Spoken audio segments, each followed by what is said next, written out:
문재인 정권이 북중러 중심의 사회주의 동맹에 편입되려는 과정이라고 본다. 떠나는 홍준표입니다. 아, 떠납니까? 드디어 떠납니까? 아마 오늘 떠났을 것 같은데요. 지금 그래요? 시각에. 네. 아까 공항에서 사진 찍히는 그런 모습을 봤는데 네. 떠나기 전에 크게 두 가지를 하고 떠났습니다. 하나는 조선일보와 인터뷰를 했더라고요. 오늘 인터뷰했더라고요. 오늘 큼지막하게 실렸던데 네. 잘 봤고요. 네. 다른 하나는 이명박 전 대통령을 연담을 했습니다. 근데 이 두 면회했군요, 가지 면회. 그렇습니다. 예. 이 두 가지가 굉장히 오늘 좀 회자가 되고 있는데요. 네, 굉장히 상징적인 두 가지 일을 하고 떠나는군요. 그렇습니다. 예. 일단 뭐라고 했냐면요. 예. 세상이 나를 알아주지 않아도 나는 세상을 원망하지 않는다. 이런 얘기를 했고. 세상을 알아주지 않는다고는 생각을 하시는 모양이네요. 그렇게 저는 해석을 네. 했고요. 그리고 정계 은퇴 여부에 대해서는 네. 내가 한국 정치판에서 더 이상 할 일이 없다는 판단이 설 때 하는 것이지 선거에 졌다고 정계 은퇴하는 것은 무책임한 처사다. 또 무슨 얘기죠? 본인이 그러니까 선거에 졌다고 절대 정계 은퇴를 하는 건 아니다. 이런 걸 강조하는 그런 뜻으로 보입니다. 네. 그러면서 네. 총선에는 자신은 절대 나가지 않겠다. 2020년 총선에는 그렇습니다. 불출마하겠다. 그렇게 공언을 했습니다. 네. 그리고 조선일보 기자가 대선에 대해서도 좀 질문을 했거든요. 네네. 급변하는 세상에 그런 질문은 난센스다. 이렇게 답을 했습니다. 두 달쯤 쉬면서 생각을 하다가요. 추석 전에 돌아오겠다. 이렇게 입장을 밝혔습니다. 추석 전에 돌아와서 대선 캠프 만듭니까? 뭐 그런 건 아니겠지만 네. 어찌됐든 당분간은 상황을 좀 지켜볼 것 같습니다. 네. 근데 이제 제가 보기에는 기존의 노선을 네. 한치도 흔들림 없이 저도 그 인터뷰 봤는데요. 네. 본인이 그동안 했던 노선. 네. 그리고 사실 그 문제 제기가 당내에서도 많지 않았습니까? 그러니까 그렇습니다. 과도하게 색깔론을 제기한다거나 네. 뭐 종북 좌파몰이한 것에 대해서 상당히 문제가 있는 노선이었다. 네. 이렇게 비판을 하는데 그거 인정을 하나도 안 했더라고요. 사실 저도 네. 혹시라도 그런 부분에 대한 어떤 자기 반성 예. 이런 게 있을 것 같아가지고요. 예. 지면 기사도 보고 인터넷에는 전문을 또 올려놨거든요. 그 전문까지 제가 확인을 했는데 네.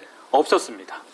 가장 인상적이었던 게 남북 정상회담 네. 그리고 북미 정상회담이 있지 않습니까? 위장 평화쇼라는 입장에 여전히 변함이 없다. 이렇게 얘기를 했고요. 트레이드 마크라고 생각하는 모양이죠. 위장 평화쇼. 그리고 저는 예. 오늘 인터뷰를 보면서 처음 알았는데 문재인 정권이 북중러 중심의 사회주의 동맹에 편입되려는 과정이라고 본다. 이렇게 얘기를 했습니다. 저 얘기를 계속하고 있어요. 그렇습니다. 예, 저 얘기를 계속하고 있고 사실은 저게 바로 신냉전 삼각구도라는 거죠. 그렇습니다. 한미일 대 북중러. 이렇게 네. 신냉전 삼각구도가 생기면 안 된다. 네. 한반도에 평화체제가 생겨야 된다. 다자간 안보 체제를 만들자. 네. 이런 게 중요한 한반도 전문가들의 입장인데 늘 이 얘기를 강조해요. 사회주의 동맹. 사회주의가 끝난 지가 언제입니까? 사회주의가. 사회주의 네. 동맹이라는 얘기가 저희는 자유민주주의 국가에 살고 있습니다. 굉장히 좀 인상적이었고요. 예. 그리고 조선일보 기자가 그럼에도 불구하고 문재인 정부를 많은 국민들이 지지를 하고 있다. 그렇습니다. 이게 이렇게 사실이지 또 않습니까? 질문을 했거든요. 네. 여기에 대한 답변은 곧 국가보안법 폐지, 주한미군 철수 움직임도 일어날 것이다. 만약에 한미동맹이 이 가치동맹에서 이익동맹으로 변질될 건데 네. 이것마저 국민들이 동일한다면 난 어쩔 수 없다. 또 이렇게도 입장을 내놓았습니다. 가치동맹과 이익동맹의 차이는 뭡니까? 동맹국가면 가치와 이익을 함께하는 거 아니겠어요? 그러니까 동맹이라면 네. 이익에 있어서는 저는 아무리 네. 동맹이라 하더라도 네. 그건 정확하게 구분을 해야 된다라고 생각을 하거든요. 근데 그게 자 구분을 좀 안 하시는 것 같다는 그런 생각이 좀 들었습니다. 돗자리 홍? 돗자리를 까시는 겁니까?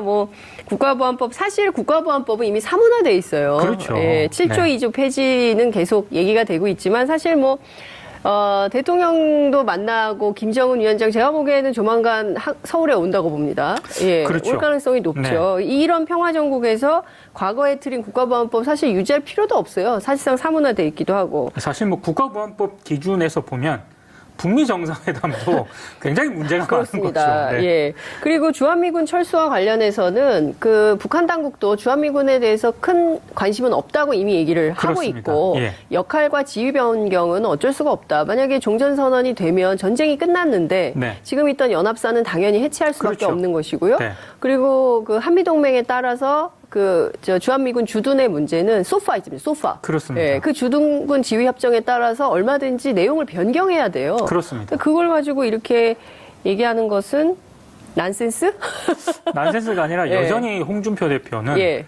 과거의 모습에 아하. 그대로 좀 머물러 있지 않나 이런 생각이 좀 듭니다. 자유한국당에 대해서는 뭐라고 하던가요? 세게 얘기했습니다. 그래요? 네. 사람 키울 생각을 안 한다. 이렇게 얘기를 하면서 본인을 키우라는 겁니까? 늘 밖에서 만들어진 사람을 모셔와서 네. 써먹고 버리는 게 자유한국당의 가장 큰 문제점이다. 네. 그러면서 지금까지 강조했던 얘기를 또 한마디 하는데요. 네. 외부에서 온 고관대작 출신들은 정치를 아르바이트 정도로 생각한다면서 아르바이트. 어차피 총선을 통해서 인적 청산이 이루어져야 할 것이다 이렇게 주장을 했습니다. 아하. 다른 건 다 몰라도요. 자유한국당에서 이 부분은 좀 정확히 좀 들으셔야 되지 않나 이런 생각이 좀 저는 듭니다. 그 생각이 들기도 하고요. 또 다른 편에서는 홍준표 대표가 가을에 오신다고 그랬잖아요. 그렇습니다. 가을에 오면 또 가을이 왔다 공연을 하게 되거든요. 그럼 또 전국은 또 남북관계 평화 모드가 돼요. 그렇죠. 이때 와서 또 똑같은 얘기를 하시려거든. 네. 창당을 하시라. 그때쯤 되면은 네? 자유한국당도 예. 조금은 노선이라든가 그렇죠. 이런 거를 좀 정리가 되지 않을까요? 예, 지금 뭐 40대 김세연 의원. 그렇습니다. 예, 이분이 예. 굉장히 내부에서는 합리적인 보수로 평가받고 있고 네. 바른미래당 갔다 온 분이잖아요. 그렇죠. 예, 이분이 비대위원장 맡을 가능성이 높다. 이런 보도도 나오고 있더라고요. 그리고 뭐 최근 토론회에서 김성태 그 원내대표도 굉장히 좀 이제는 예, 보수적인 그런 당도 맞습니다. 전향적으로 좀 사고를 해야 된다라는 취지로 발언을 했거든요. 맞습니다. 류분일 주필하고 지금 붙었잖아요. 그렇습니다. 예, 예. 논쟁하고 있어요. 보수의 가치가 무엇인지에 대해서 논쟁을 네. 하고 있기 때문에 상당히 센 논란이 격화하고 있을 때 네. 미국을 가시는군요. 용기 있게 좀 싸워서 상황을 바꾸셔야 될 텐데. 저는 가장 재밌었던 부분 중에 하나가 네. 6.13 지방선거와 관련한 그런 부분이었는데요. 네. 선거 당일까지 광역단체장 6곳에서 네. 이긴다고 하지 않았냐. 6 플러스 알파. 조선일보 기자가 당당하게 물었습니다. 예, 예. 여기에 대한 홍준표 전 대표의 답은 예. 아니 그럼 선거 눈앞에서 진다고 하냐. 아, 질 줄 알았지만 그렇게 차마 말할 수는 없었다. 네. 저는 굉장히 인상적이었던 대목이 6.12 북미 정상회담 하는 거 보고 게임 끝났다고 생각했다. 그렇죠. 예. 네. 저는 그 대목을 보고 이분이 또 그렇게 판을 못 읽는 분은 아니구나. 네. 이런 생각이 좀 들었습니다. 네. 그나저나 이명박 전 대통령 면회는 어떻게 이루어진 겁니까? 특별 면회하신 건가요? 지난 9일에 이 면회를 했다고 하는데요. 변호사 자격 취득한 이유가 면회하려고. 아니, 그래서 저는 깜짝 놀랐습니다. 예. 원래는 변호인이 되려는 자 네. 이런 자격으로 그렇죠. 면회를 했다고 네. 하거든요. 근데 이렇게 하려고 변호사 자격증을 이렇게 또 이용을 하는 것도 예. 굉장히 좀 특이하다고 생각을 했는데 네. 어떤 얘기가 오갔을지가 굉장히 궁금했는데요. 그렇죠. 네. 홍준표 전 대표가 이렇게 얘기를 했습니다. 어차피 정치 재판이고 사법적 판단으로 판결하지 않을 것이다. 마음 편하게 가지고 건강하시라. 이렇게 얘기를 했다고 하고요. 이명박 전 대통령은 알겠다. 이렇게 담담하게 답을 했다고 지금 전해지고 있는데요. 무슨 얘기입니까? 정치 재판이라뇨. 지금 그 사법적으로 다스만 하더라도 네. 드러날 증거가 얼마고, 그리고 대통령 기록물 관리와 관한 법률 이거 위반도 그 영포빌딩에서 드러난 문건이 몇 건인데 이게 사법적인 판단을 받고 현행법에 위반됐기 때문에 감옥 간 거지 정치적으로 묶어둔 게 아니잖아요. 최근 네? 뉴스를 좀 안 보신 것 같아요. 이학수 전 삼성 관계자도 자수서를 냈습니다. 자수서를 냈거든요. 냈어요. 예. 예. 그 뉴스를 좀 안 보신 게 아닌가 아. 좀 안타까운 생각이 좀 들었습니다. 예. 카톡으로 좀 하나 보내드려야 될 것 같다는 생각이 좀 듭니다. 네. 어쨌든 잘 다녀오시면 좋을 것 같고요. 가서 자서전 쓴다면서요. 자서전을 이제 쓰고 이제 귀국을 할 것 같은데요. 네. 저는 뭐 정치 상황이란 게 유동적이니까 예. 귀국을 하셔서 어떤 선택을 하든 그건 홍 전 대표의 판단인데 네. 보수의 가치에 대해서 정말로 한번 깊이 좀 고민을 좀 해보셨으면 좋겠습니다. 네. 과거의 어떤 그런 행태, 보수의 가치만으로 더 이상 이제 보수가 생존할 수 없는 그런 환경과 시대가 됐거든요. 네. 좀 깊은 고민을 좀 해보셨으면 좋겠습니다. 네. 저는 사실 지금이야말로 제대로 된 보수라면 민족주의 차원에서 네. 새로운 보수를 만드는 좋은 때라고 생각해요. 그렇죠. 그러니까 예. 과거의 이념 보수에 천착해서 막 그 철진한 색깔론만 얘기할 것이 아니라 네. 국가와 민족을 위해서 보수 정당인 우리가 무엇을 어떻게 할 것인가 그렇죠. 진지하게 고민하고 살펴봐야 되지 않을까라는 네. 생각이 생각이 좀 들고요. 또 다른 한편에서는 안철수 전 후보도 좀 떠난다고 하지 않습니까? 그렇습니다. 독일로. 네. 그리고 홍준표 대표도 떠난다고 하고요. 네. 그러면 대선 후보 가운데 둘이 지금 떠나는 겁니다. 네. 예. 잠깐이 될 가능성이 있지만 어쨌든 지금 떠나는 거기 그렇습니다. 때문에. 이게 좀 가서 좀 잘, 새롭게 잘 만들어서 오시면 참 좋겠다. 네. 이런 당부 말씀 좀 드리면서 네. 두 번째 키워드 보겠습니다. 송영무 사퇴론 보물? 네. 그러니까요. 지금 예. 한겨레가 오늘 보도를 했는데요. 예, 머리 기사죠. 그렇습니다. 예. 송영무 국방부 장관이 지난 3월 이 기무사의 계엄령 문건 작성을 보고를 받았는데 네네. 수사 지시와 같은 후속 조처를 하지 않았다. 이렇게 보도를 했습니다. 네. 한겨레가 이렇게 보도를 하면서 네. 청와대가 군 검찰을 통한 수사를 요구를 했는데 송영무 장관이 이걸 무시했다라고 보도를 했는데 오늘 네. 청와대 김의겸 대변인이 네. 그 송영무 장관이 무시했다는 보도 있지 않습니까? 네네. 군 검찰을 또 청와대가 수사를 요구했다는 이 보도는 예. 사실이 아니다라고 공식적으로 부인을 했습니다.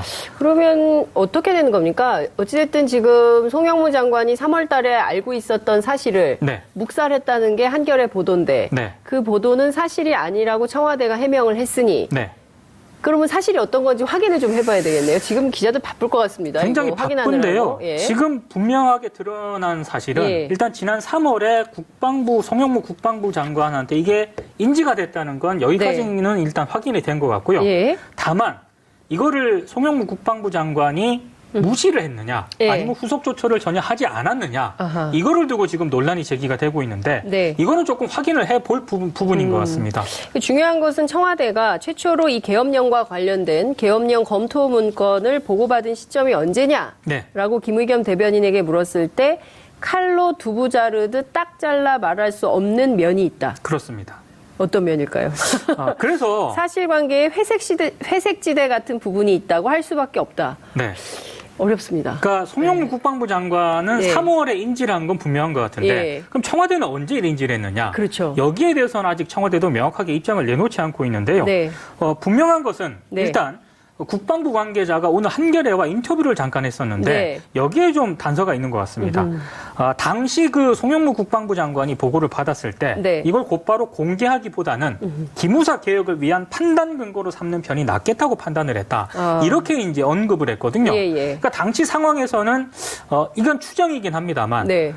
남북 정상회담이라든가 또 북미 정상회담 이런 부분도 분명히 어느 정도 감안을 했을 가능성도 있고요. 네. 그리고 지방선거를 앞두고 있었기 때문에 아마 이런 측면도 좀 감안을 했는 것 같은데 예. 정확한 건 일단 좀 추후 관계를 좀 따져볼 필요가 있는 것 같습니다. 예. 근데 지금 인도를 국빈 방문 중인 문재인 그렇습니다. 대통령이 오늘 싱가포르로 가시죠? 그렇습니다. 예. 그래서 지금 일단 단독으로 네. 국방부가 아니라 독자적인 어떤 그런 독립수사. 독립수사를 하도록 예, 지금 지시를 하지 지시했죠. 않았습니까? 예, 예. 이 얘기는 예. 지금 송영무 장관 체제의 국방부로서는 이걸 독자적으로 어떤 수사를 하거나 네. 조사를 할 가능성은 좀 희박하다고 판단을 한 게 아닌가 이런 생각이 좀 듭니다. 하나는 김의겸 대변인이 이런 얘기를 했어요. 문재인 대통령이 인도 방문 기간에 이 문건을 네. 처음 본 것은 아니다. 그렇습니다. 라고 얘기를 하면서 그렇지만 최초로 이 문건을 본 시점은 정확히 알지 못한다. 네. 라고 얘기를 했는데요. 그러면 이 문건을 처음 본 때는 언제인지. 네. 그리고 사실은 이제 조선일보 같은 보수 언론들은 그럼 도대체 그렇게 엄중하고 중요한 문건이라고 하면 이 문건을 왜 3월에 얘기를 안 하고 이제 이야기를 하느냐. 그 시점에 대한 논란이 또 격화하고 있는 거거든요. 그렇습니다. 그렇기 때문에 관련해서 저는 투명하게 네. 그리고 정직하게 얘기를 좀 할 필요가 있겠다라는 예. 생각이 좀 들고 어찌됐든 이게 비육군 비기무사로 독립수사팀을 짜라는 거고 장관도 지금 여기 개입할 수 없도록 되어 있는 거 아니겠어요? 그렇습니다. 다른 것은 몰라도 국민을 향해서 자국민을 향해서 총뿌리를 겨누려고 했다는 자체만으로도 네. 이 사실에 천착할 필요가 있다 우리가 네. 그죠? 그리고 이 계획을 왜 세웠는지 누가 시켰던 것인지 네. 이것은 반드시 역사에 남겨야 되지 않겠습니까? 그리고 전현직 국방부 예. 관계자들이 예. 이번 사건에 분명히 포함됐을 가능성이 높거든요. 그렇죠. 예. 그러니까 국방부 자체적으로 이번 사건을 좀 면밀히 조사하기에는 네. 좀 시기적으로 좀 지나간 게 아닌가. 그렇습니다. 예, 그래서 군 독립수사단의 수사 결과를 예. 좀 지켜볼 필요는 있는 것 같습니다. 맞습니다. 만약에 말이죠. 당시에 황교안 권한대행이 있었는데요. 네. 황교안 권한대행이 관련된 내용을 지시했다거나 네. 뭐 이런 사실이 드러나면 이분은 어떻게 해야 됩니까? 지금 자유한국당의 또 저희 비대위원장 후보로 거론이 되고 있습니다. 그러니까 저는 사실 예. 그 전 현직 국방부 관계자들뿐만 아니고요. 네. 이슈파이터의 깨알알 브리핑에서도 몇 번 네. 언급을 했는데 어디까지 보고가 됐고 그렇죠. 이게 박근혜 정부 하에서 예. 어느 선까지 관계가 됐는가 예. 이거 분명히 파헤쳐야 됩니다. 그렇습니다. 이게 어마어마한 사건이기 예. 때문에요. 네. 자, 이 보통 심각한 문제가 아닙니다. 그 시간이 지났다고 해서 그냥 기무사 개혁으로 퉁칠 일이 아니다. 그런 차원은 아닌 것 절대로 같습니다. 그렇게 할 예. 일이 아니다. 이게 초반에 기무사 개혁 뭐 이렇게 나갔었는데 그렇죠. 이슈파이터가 돌렸습니다. 라고 주장을 하면서 네. 세 번째 키워드 보겠습니다. 기획 탈북 사실이었나? 이렇게 제목을 그러니까 뽑아봤습니다. 이것도 굉장히 궁금했어요. 예, 이거 어떻게 된 거? 이게 이 자체가 류경식당의 집단 탈북 사건이 있을 때 이때도 선거 때였거든요. 그렇습니다. 박근혜 정부 때였고 예.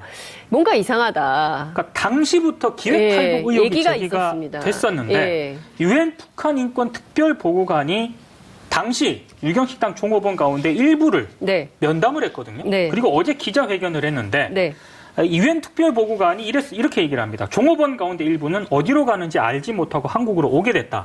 이렇게 입장을 밝혔거든요. 네. 무슨 얘기냐면은 네. 다 그런 건 아니지만 전부 종업원을 면담을 한 건 아니지만 적어도 이번에 한국으로 온 이런 유경식당 종업원 가운데 일부는 네. 본인들의 의사와는 다르게 한국행을 택한 것이다. 한국행으로 이제 본인 의사와는 정반대로 지금 오게 됐다라는 그런 얘기인데 네. 자신들의 의사에 반해서 만약에 온 거라면 이건 국제법상으로도 약간 문제가 될 수 그렇죠. 있거든요. 인도주의적 차원에서 송환 문제가 불거질 수밖에 없겠네요. 뭐 세게 얘기하시는 분들은 이건 사실상 범죄행위다라고까지 얘기를 하고 있는데 납치라는 겁니까? 뭐 그렇게 해도 해석이 예. 될 수 있다라는 거죠. 예. 근데 지금 어찌됐든 킨타나 그 유엔 네. 보고관이 뭐라고 얘기를 하냐면 대한민국의 어떤 신속한 조치가 정부 차원에서 신속한 조치가 필요하다라고 네. 얘기를 하면서 일단 북한 종업원들이 한국으로 오게 된 데에는 분명히 부족한 그런 부분이 있었기 때문에 정부가 하루빨리 이 부분에 대해서 신속한 조치가 필요하다 이런 취지로 얘기를 했는데요. 네. 통일부가 네. 입장을 내놨는데 일단 관련 사실을 전부 일단 부인을 하고 있는 그런 상황입니다. 자유의사로 한국에 오게 됐다라고 일단 짤막하게 입장을 내놓았는데요. 네. 상황이 이렇게 되면 이제 이들의 송환 문제까지 지금 불거질 수 있기 때문에 네. 일단 킨타나 보고관 얘기는 네. 그 송환 여부는 철저하게 북한 종업원들 스스로가 내려야 될 결정이기 때문에 이런 결정은 존중돼야 한다. 굉장히 좀 신중한 입장을 보이긴 했습니다만 어찌됐든 우리 검찰도 지금 이걸 민변이 고발을 한 사안이거든요. 그렇습니다. 예. 검찰 수사도 굉장히 더디고요. 그리고 지금 통일부의 어떤 그런 입장도 제가 봤을 때는 상당히 좀 미온적인 그런 태도를 보이는 것 같습니다. 통일부 측이라고 나왔지만 사실은 국정원일 겁니다. 그렇습니다. 예, 제가 통일부 출입 기자를 해봐서 아는데 대개 이런 사안은 국정원이 백브리핑을 해주는데요. 네. 이런 사안일 것 같은데 문제는 이 초반부터 굉장히 의혹이 많았던 사건이고 네. 그리고 이런 것일 수도 있어요. 모르고 왔는데 와보니까 여기가 좋아. 네. 그래서 그냥 여기서 살고 싶어요. 이런 네. 사람들도 있을 수 있어요. 그렇기 그렇습니다. 때문에 이분들의 자유의사에 따라서 네. 정부가 인도주의적 차원에서 조처를 해야 된다. 이런 말씀을 좀 드리면서 네. 오늘 말씀은 여기까지 듣겠습니다. 고맙습니다. 고맙습니다. 추석 전에 돌아오겠다 이렇게 입장을 밝혔습니다. 추석 전에 돌아와서 대선 캠프 만듭니까? 뭐 그런 건 아니겠지만 네. 어찌됐든 당분간은 상황을 좀 지켜볼 것 같습니다. 네. 근데 이제 제가 보기에는 기존의 노선을 네. 한치도 흔들림 없이 저도 그 인터뷰 봤는데요. 네. 그 본인이 그동안 했던 노선 네. 그리고 사실 그 문제 제기가 당내에서도 많지 않았습니까? 그러니까 그렇습니다. 과도하게 색깔론을 제기한다거나 네. 뭐 종북 좌파몰이한 것에 대해서 상당히 문제가 있는 노선이었다. 네. 이렇게 비판을 하는데 그거 인정을 하나도 안 했더라고요. 사실 저도 네. 혹시라도 그런 부분에 대한 어떤 자기 반성 예. 이런 게 있을 것 같아가지고요. 예. 지면 기사도 보고 인터넷에는 전문을 또 올려놨거든요. 아. 그 전문까지 제가 확인을 했는데 네. 없었습니다. 아. 가장 인상적이었던 게 남북 정상회담 네. 그리고 북미 정상회담 있지 않습니까? 위장 평화쇼라는 입장에 여전히 변함이 없다 이렇게 얘기를 했고요. 트레이드 마크라고 생각하는 모양이죠. 위장 평화쇼. 그리고 저는 예. 오늘 인터뷰를 보면서 처음 알았는데 문재인 정권이 북중러 중심의 사회주의 동맹에 편입되려는 과정이라고 본다. 이렇게 얘기를 했습니다. 저 얘기를 계속하고 있어요. 그렇습니다. 예, 저 얘기를 계속하고 있고 사실은 저게 바로 신냉전 삼각구도라는 거죠. 그렇습니다. 한미일 대 북중러. 이렇게 네. 신냉전 삼각구도가 생기면 안 된다. 네. 한반도에 평화체제가 생겨야 된다. 다자간 안보 체제를 만들자. 그 북한 당국도 주한미군에 대해서 큰 관심은 없다고 이미 얘기를 하고 그렇습니다. 있고 예. 역할과 지휘 변경은 어쩔 수가 없다. 만약에 종전선언이 되면 전쟁이 끝났는데 네. 지금 있던 연합사는 당연히 해체할 수밖에 그렇죠. 없는 것이고요. 네. 그리고 그 한미동맹에 따라서 주한미군 주둔의 문제는 소파 있습니다. 소파. 그렇습니다. 예, 그 주둔군 지휘 협정에 따라서 얼마든지 내용을 변경해야 돼요. 그렇습니다. 그걸 가지고 이렇게 얘기하는 것은 난센스? 난센스가 아니라 예. 여전히 홍준표 대표는 예. 과거의 모습에 아. 그대로 좀 머물러 있지 않나 이런 생각이 좀 듭니다. 자유한국당에 대해서는 뭐라고 하던가요? 세게 얘기했습니다. 그래요? 네. 사람 키울 생각을 안 한다. 이렇게 얘기를 하면서 본인을 키우라는 겁니까? 늘 밖에서 만들어진 사람을 모셔와서 네. 써먹고 버리는 게 자유한국당의 가장 큰 문제점이다. 네. 그러면서 지금까지 강조했던 얘기를 또 한마디 하는데요. 네. 외부에서 온 고관대작 출신들은 정치를 아르바이트 정도로 생각한다면서 아르바이트. 어차피 총선을 통해서 인적 청산이 이루어져야 할 것이다 이렇게 주장을 했습니다. 아하. 다른 건 다 몰라도요.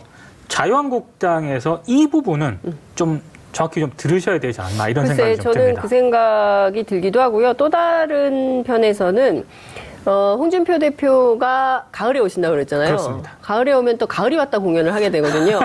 그럼 또 전국은 또 남북관계 평화 모드가 돼요. 그렇죠. 이때 와서 또 똑같은 얘기를 하시려거든. 네. 창당을 하시라. 그때쯤 되면은 네. 자유한국당도 예. 조금은 노선이라든가 그렇죠. 이런 거를 좀 정리가 되지 않을까요? 예, 지금 뭐 40대 김세연 의원. 그렇습니다. 예, 이분이 예. 굉장히 내부에서는 합리적인 보수로 평가받고 있고 네. 바른미래당 갔다 온 분이잖아요. 그렇죠. 예, 이분이 비대위원장 맡을 가능성이 높다. 이런 보도도 나오고 있더라고요. 그리고 뭐 최근 토론회에서 김성태 그 원내대표도 굉장히 좀 이제는 예. 보수적인 그런 당도 맞습니다. 전향적으로 좀 사고를 해야 된다라는 취지로 발언을 했거든요. 맞습니다. 류분일 주피라고 지금 붙었잖아요. 그렇습니다. 예, 예. 논쟁하고 있어요. 보수의 가치가 무엇인지에 대해서 논쟁을 네. 하고 있기 때문에 상당히 센 논란이 격화하고 있을 때 네. 미국을 가시는군요. 용기 있게 좀 싸워서 상황을 바꾸셔야 될 텐데. 저는 가장 재밌었던 부분 중에 하나가 네. 6.13 지방선거와 관련한 그런 부분이었는데요. 네. 선거 당일까지 광역단체장 6곳에서 네. 이긴다고 하지 않았냐. 6 플러스 알파. 조선일보 기자가 당당하게 물었습니다. 예, 예. 여기에 대한 홍준표 전 대표의 답은 예. 아니 그럼 선거 눈앞에서 진다고 하냐.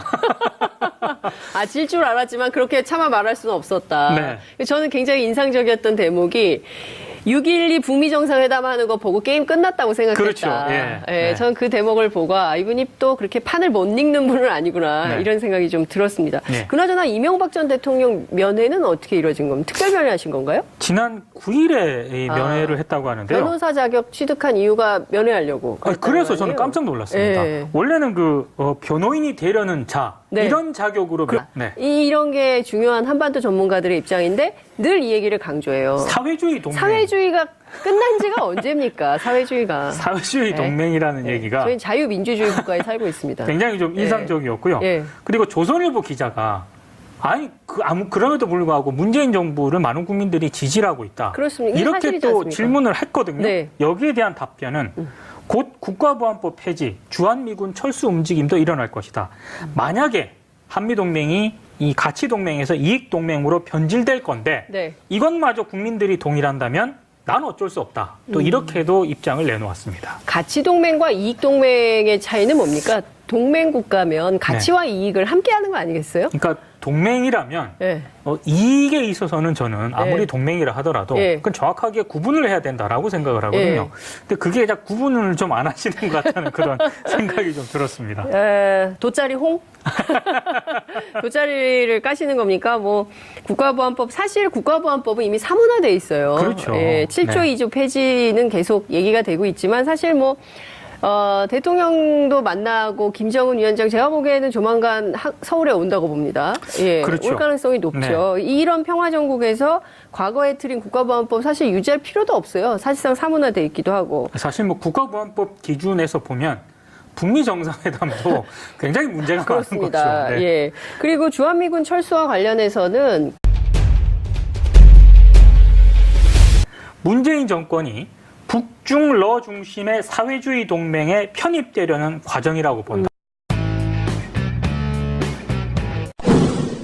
떠나는 홍준표입니다. 아, 떠납니까? 드디어 떠납니까? 아마 오늘 떠났을 것 같은데요. 지금 그래요? 시각에. 네. 아까 공항에서 사진 찍히는 그런 모습을 봤는데 네. 떠나기 전에 크게 두 가지를 하고 떠났습니다. 하나는 조선일보와 인터뷰를 했더라고요. 오늘 인터뷰했더라고요. 오늘 큼지막하게 실렸던데 네. 잘 봤고요. 네. 다른 하나는 이명박 전 대통령을 면담을 했습니다. 근데 이 두 면회했군요, 면회. 그렇습니다. 예, 예. 이 두 가지가 굉장히 오늘 좀 회자가 되고 있는데요. 네, 굉장히 상징적인 두 가지 일을 하고 떠나는군요. 그렇습니다. 예. 일단 뭐라고 했냐면요. 예. 세상이 나를 알아주지 않아도 나는 세상을 원망하지 않는다. 이런 얘기를 했고. 세상을 알아주지 않는다고는 생각을 하시는 모양이네요. 그렇게 저는 해석을 네. 했고요. 그리고 정기 은퇴 여부에 대해서는 네. 내가 한국 정치판에서 더 이상 할 일이 없다는 판단이 설 때 하는 것이지 선거에 졌다고 정기 은퇴하는 것은 무책임한 처사다. 또 무슨 얘기죠? 본인이 그러니까 선거에 졌다고 절대 정기 은퇴를 하는 건 아니다. 이런 걸 강조하는 그런 뜻으로 보입니다. 네. 그러면서 네. 총선에는 자신은 절대 나가지 않겠다. 이렇게. 2020년 총선에는 그렇습니다. 불출마하겠다. 그렇게 공언을 했습니다. 네. 그리고 조선일보 기자가 대선에 대해서도 좀 질문을 했거든요. 네네. 급변하는 세상에 그런 질문은 난센스다. 이렇게 답을 했습니다. 두 달쯤 쉬면서 생각을 하다가요.